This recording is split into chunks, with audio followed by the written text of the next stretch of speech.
Plus la révélation progresse, plus il devient évident que le temps du salut, dans sa plénitude, n'arrivera qu'à la fin des temps. Isaïe 2.2, Amos 5, 18, 20. Isaïe annonce pour après ce temps-ci la réalisation achevée du salut, Isaïe 11, 6, 9, parce qu'il apporte le salut du Dieu vivant qu'il représente. Le roi messianique présente ainsi un visage de plus en plus eschatologique. Cette image messianique est cependant de plus en plus profondément mise à l'épreuve.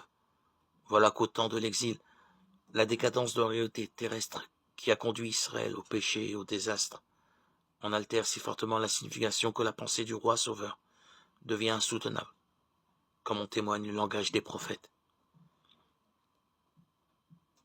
Il devient impossible d'en parler explicitement. Ézéchiel n'appelle pas son nouveau David roi, il l'appelle prince et serviteur.